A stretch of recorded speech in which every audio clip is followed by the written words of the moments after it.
कुछ जगह मैप्स पर मिल जाती हैं और कुछ जगह सफ़र करते करते दिल में उतर जाती हैं। पहाड़ों के बीच से गुजरती सड़कें, बदलते नज़ारे और दूर तक फैली खामोशी हमें ले जा रही थी एक ऐसी ही जगह की तरफ, दारमा वैली।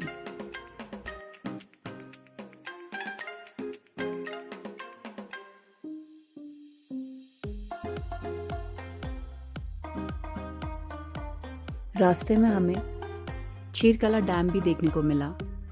ये रीजन हाइड्रो इलेक्ट्रिक प्रोजेक्ट्स के लिए काफ़ी इम्पोर्टेंट माना जाता है और पहाड़ों के बीच बना ये प्रोजेक्ट रास्ते में देखने को मिला।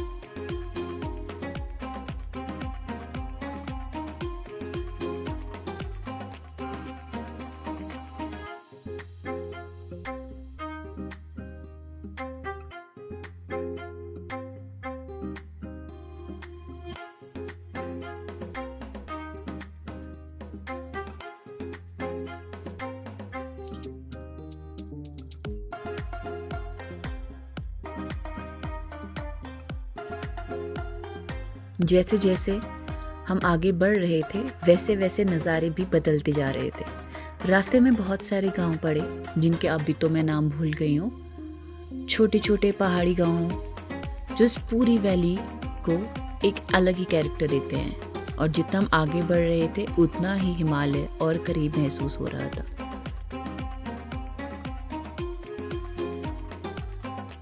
रास्ते भर पहाड़ हमें सरप्राइज करते रहे और उन्हीं सरप्राइजेस में से एक ये सियाल आराम से पहाड़ों के बीच घूमते हुए बिना किसी जल्दी के।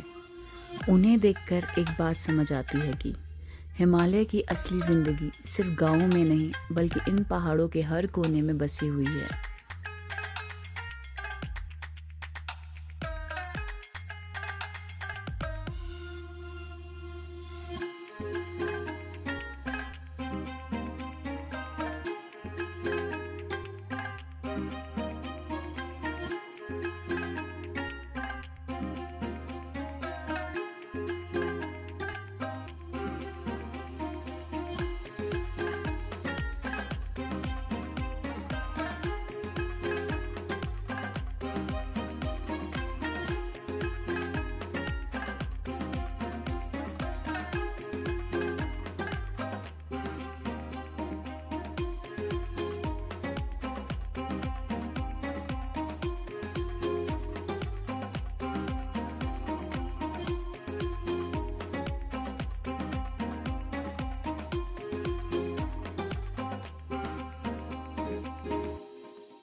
जैसे जैसे हम दारमा वैली के करीब पहुंच रहे थे नज़ारे और भी खूबसूरत होते जा रहे थे।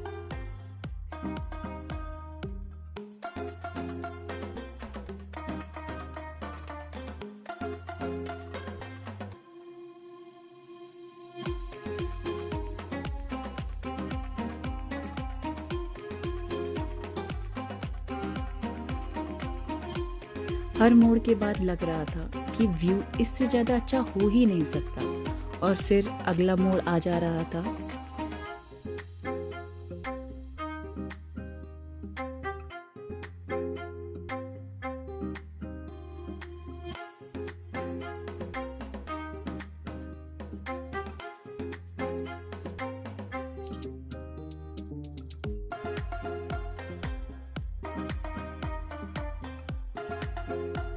पहाड़ों में डेस्टिनेशन से ज़्यादा सफ़र याद रह जाता है। रास्ते पर ऐसे व्यूज़ देखकर बार बार मन कर रहा था कि गाड़ी रोक ले और यहीं पर रुक जाए।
जो आप ये निशान देख रहे हैं पहाड़ी में, इसको एक पुरानी सांप वाली कहानी से जोड़ा जाता है। सच क्या है वो मुझे नहीं पता, लेकिन स्टोरी बहुत इंटरेस्टिंग है। अगर आप स्टोरी जानना चाहते हैं तो comment down and I will tell you the story.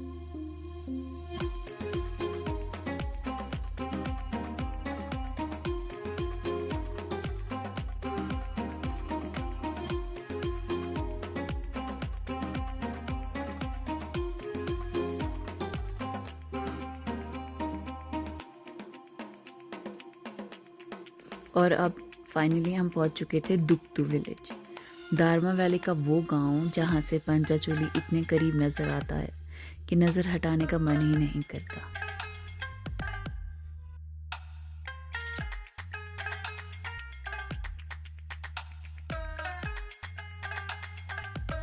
और फिर वो नज़ारा सामने था जिसका इंतज़ार था, पंचाचोली। और ऑनेस्टली कैमरा इसकी खूबसूरती को उतना कैप्चर ही नहीं कर पा रहा था जितना हमने इसको सामने से देखा।